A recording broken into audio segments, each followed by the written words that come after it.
University of Nairobi Enterprises and Services Limited (UNIS) is a commercial arm of the University of Nairobi mandated to inculcate the entrepreneurial culture within the University of Nairobi. UNIS Consultancy, which is a flagship unit of UNIS, together with a multidisciplinary consortium of 20 other partners, is currently implementing Innofood project in Ethiopia, Kenya, South Africa, and Uganda. The project conducts food value chain and market surveys in these key regions to identify key potential and give recommendations geared towards empowering farmers in leveraging on indigenous crops and promoting value chain factors. I play a role in Innofood Africa, and Innofood Africa is broken into work packages. I'm in work package 1, where I am a work package leader, like a PI for that case. And the focus of work package 1 is on sensory dietary tests about nutrition, business modeling, and value chain assessment. In those 3, the University of Pretoria takes up the issue of sensory tests, where we are looking at the nutrition requirements for babies, adults who require certain dietary requirements, and all food items, as we follow them from the farm up to when they are put on the table as food, we call it farm to fork. There are people who don't have enough, and there are those who have enough, suffering from obesity and other complications. So in the sensory tests and the dietary tests, we are trying to look at how do we use indigenous crops, which we have picked from different countries. For example, in Kenya, we are looking at cowpea, finger millet, orange fleshed sweet potato, and amaranth, which we know they are high in nutritive value. How we can explore the potential of exporting them to the European countries and other countries in Africa to take care of the extremes in diet, like the people who don't have what it takes to eat, but enough to eat, the quality of the food, and those ones who are also suffering from the excess of it, and it has brought complications to them.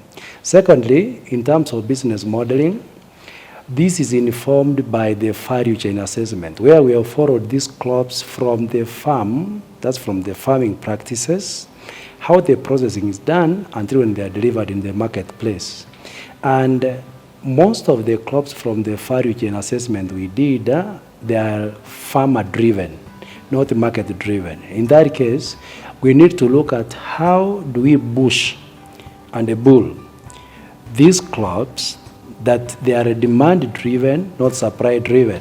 We look at our potential of what we are producing, and we are therefore looking at farming as a form of employment, farming as a source of income, farming as a form of export that will build the economy, and farming as a profitable activity that people should engage in, and we call it our green collar job, which earns better. It builds our, let me say, our health, the health of the people, and health as an economy.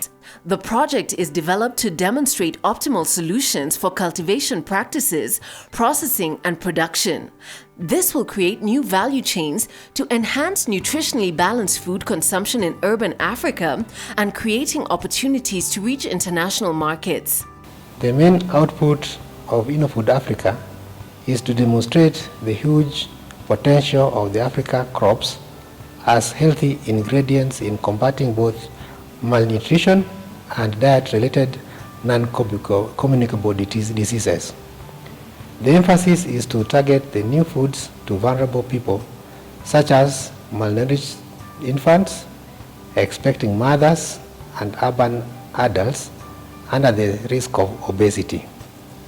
This is done by increasing the diversity of affordable, nutrient-dense, and healthy food products made by using local crops as raw materials and supporting the people to eat more healthily.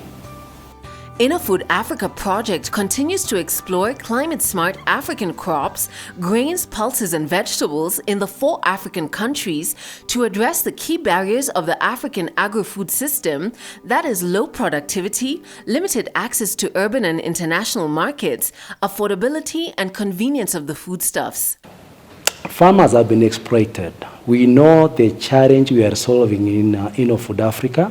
The first challenge is exploitation of farmers. The second challenge is the poor dieties that we are trying to address. Then the other challenge is like price discovery for these farmers. What is the best way to determine the optimal price for our products? That one is coming out what we call business modeling, and we should know how can the farmer benefit most and not the brokers who are exploiting the farmers. How do we get food readily available in the marketplace for the consumers? Because we are looking at the market. From there, we are doing the business models on how to get the best price for the farmer and other value chain actors who are involved in the agro value chain. The agro now is agriculture, the value chain. Then as you extend that, we are going to create something in the innovation platform, which is one of the key deliverables in Innofood Africa. And the innovation platform will have what we call the market resource center. Like we talk about the Nairobi Securities Exchange, also about the food items, we need a food exchange center, what they call a market resource center, where the farmers are able to know the best prices in the world, and anybody who wants to buy these indigenous crops, the way I was talking about, like in Ethiopia, there is teff, there is faba bean from South Africa, there are cowpea, finger millet, which is cutting across Uganda and Kenya. So anybody who wants to buy finger millet will just go through the market resource center, they will get what is affordable, it is aggregated, then they buy it. Under the Innofood project, which basically focuses on business case trainings, we have tailored the trainings geared towards building the capacity of farmers in 4 areas. 1, in farming productivity for indigenous crops. 2nd is effective utilization of post-harvest technologies to reduce the harvest that are experienced by farmers once they have harvested their crops. 3rd, valorization of biomass residual materials from the same crops as a measure to enhance and also promote clean energy. And 4th, to build the entrepreneurial skills of the farmers. So that's as they farm, we have a shift to promoting agriculture as a business, promoting agriculture as an employment opportunity, and promoting agriculture as a source of our health being. The Innofood Africa project has been designed by a strong cross-disciplinary consortium of 20 partners, majorly from 13 African organizations who have a deep understanding of local needs from all 4 countries. This work is just a work package like a PI from UNES, which is managing this grant and this work package. But in the team, we have their deputy work package leader, who is Professor Justus Ujenga. In the team, we have other technical people who are assisting us to drive this research, and they include Stephen Nyamwange, there is Angela Kawara, there is Dr. Sport Onsomo.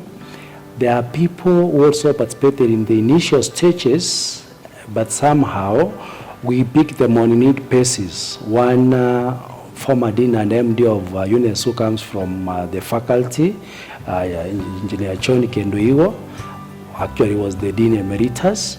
We have the current chair of department, Dr. Thomas Ombati. We have Dr. Kithi Wainaina, among others who were involved in the beginning, but as time went by, we dropped them out.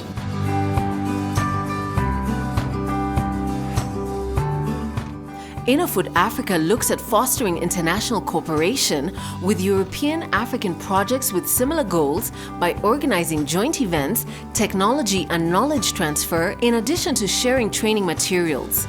The University of Nairobi, a center of excellence in the region, focuses on teaching and research that provide solutions to Africa's most pressing problems, including food insecurity.